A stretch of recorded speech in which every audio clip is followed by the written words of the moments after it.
Sudah paham sekarang kenapa Monsinyur Harun Yuwono menyingkirkan jauh-jauh si Romo Menggo dari dekatnya waktu di Tanjung Karang. Karena Nyanyi aja ngaco, coba.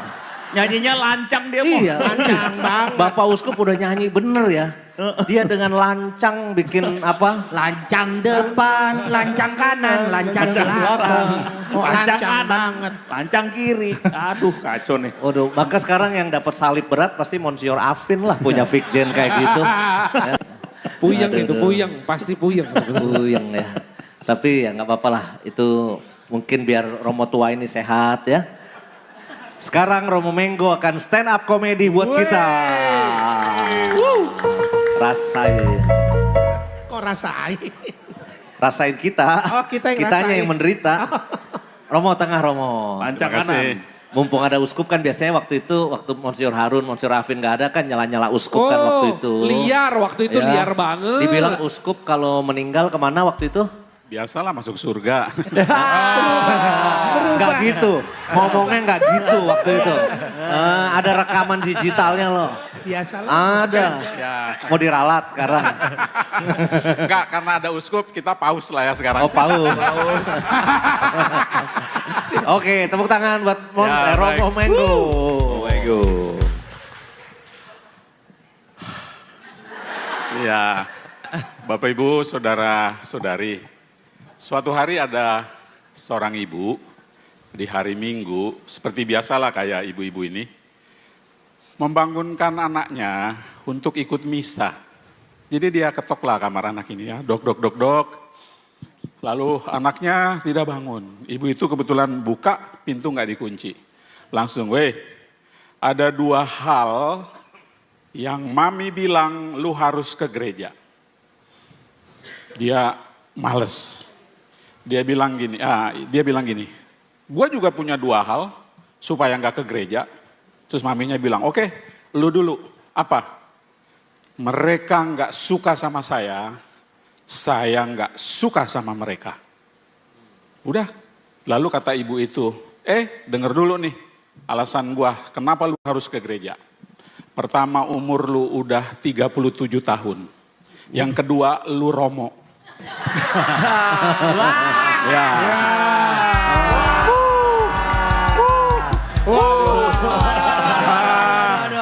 Ternyata ini anaknya Romo, lagi liburan di rumah. Ini pasti pengalaman pribadi. Ya, Dibangunin sama maminya. Bangun, yuk Romo Kota Gajah, misa di Kota Gajah. Pasti waktu itu gitu. bisa jadi nih, tapi emak gue udah meninggal sebelumnya. Waduh. Lalu si anak pergi nih dia ke gereja. Misa. Begitu dia misa, kemudian apa yang terjadi? Karena dia liburan di tempat emaknya, dia nggak begitu kenal sama umat. Lalu begitu dia udah mulai khotbah, loyo karena dia jengkel ya, umat juga begitu. Tiba-tiba dia lihat ada satu orang yang dia kenal. Lalu tapi gimana caranya supaya nanti setelah misa bisa ketemu kunjungan. Akhirnya begitu sedang misa sudah selesai bagi komuni. Tubuh Kristus, tubuh Kristus, tubuh Kristus. Sampai di orang itu dia bilang ini, nanti gua ke rumah ya. Orang itu bilang amin ya. Ke rumahlah dia datang begitu. Dikasih alamat rumahnya. Di jalan dia bingung kemana rumahnya. Hanya dipatokin nih. Nanti rumahnya dekat stadion. Udah dia jalan terus. Dia nanya nih sama orang yang pertama.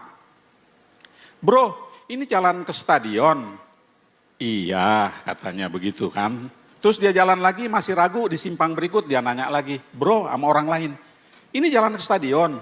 Dia bilang, betul. Salah. Yang pertama itu dia cuek, yang orang ini. Dia sambil jualan kaki lima ditanya. Kita balik lagi ya. Dikoreksi. Koreksi, mundur. Dibalik. Iya mundur. Dia balik, karena yang punya cerita ada di sini. Oh, iya, Dia iya, balik, iya. ya. Dia balik lalu, bro ini bener jalan ke stadion? Oh, katanya gitu kan. Lalu yang kedua ditanya, jawabnya iya. Baru yang terakhir ditanya, jawabnya betul. Akhirnya berhenti dia si Romo. Sebentar bro, aneh orang-orang sini. Di simpang pertama, waktu saya tanya jawabnya ho-oh. Yang kedua jawabnya iya. Yang ketiga jawabnya betul. Lalu orang itu bilang, tergantung pendidikan. Kalau tamat SD, ho-oh. Tamat SMA, iya. Kalau sarjana, itu betul. Oh jadi Bapak sarjana? Ho-oh katanya. Itu dia. Cerita ini muncul dari Monsinyur Apin. Ya. Dan kami di Kuskupan kalau lagi ngobrol sama beliau semua bilangnya ho-oh. Segitu Romo, begitulah. Nah, suatu hari yang ini agak serem nih. Boleh agak nyerempet-nyerempet ya? Boleh. Nanti kalau di pinggir jurang saya nyapuin ntar. Oke. Jadi kan para wanita protes sama Tuhan. Dia bilang gini, Tuhan, kenapa sih semua yang sakit-sakit sama kami?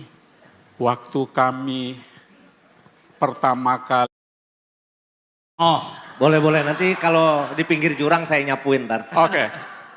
Jadi kan para wanita protes sama Tuhan. Dia bilang gini, Tuhan, kenapa sih semua yang sakit-sakit sama kami? Waktu kami pertama kali, maaf ya ibu-ibu, haid sakit. Malam pertama sakit. Yang masih sakit sih ya. Giliran melahirkan sakit. Akhirnya Tuhan bilang, jadi kalian mau apa? Ginilah Tuhan. Oke deh, haid kami oke sakit. Kemudian malam pertama kami sakit. Tapi waktu melahirkan tolong bapaknya si anaklah yang sakit. Tuhan bilang deal. Akhirnya setiap kali ada istri melahirkan, bapaknya si anak ini suaminya selalu dia yang kesakitan. Oh gitu. Terjadilah suatu hari suami nganter istrinya melahirkan. Istrinya udah ngeden, suaminya tenang-tenang. Romo paroki yang sakit di paroki.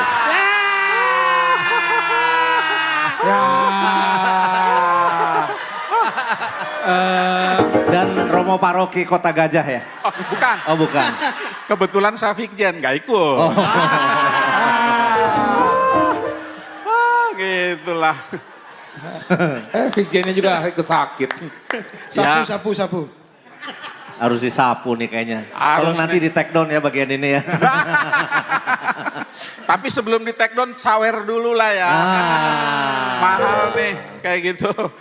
Kayaknya itu dulu deh. Oke, Ya. tepuk tangan buat Romo Manggo. Baik, makasih. Ya. Untung se-Indonesia Fikjen jenis ini cuma satu. Coba kalau semua Fikjen jenisnya kayak gini. Cilaka.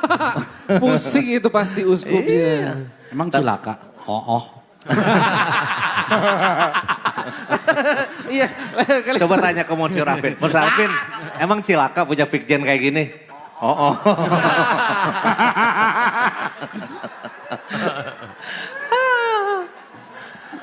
Romo Yus, saya boleh buka rahasia satu aja? Waduh, rahasia tentang siapa? Tentang Monsinyur Harun. Oke, boleh. Waduh. Ini kesempatan. Waduh. Enggak, ini rahasia baik karena saya kalau sekolah itu goblok.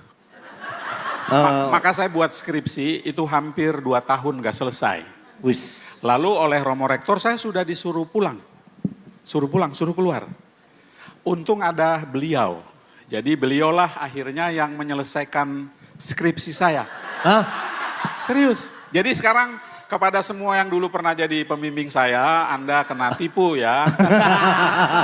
Karena yang mengerjakan skripsi saya bukan saya, Monsinyur Harun.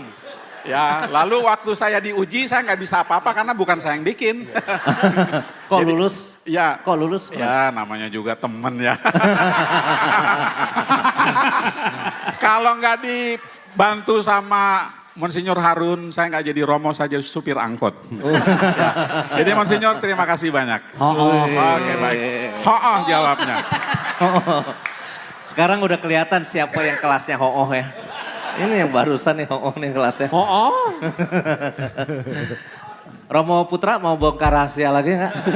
Sekalian aja nih. Mumpung.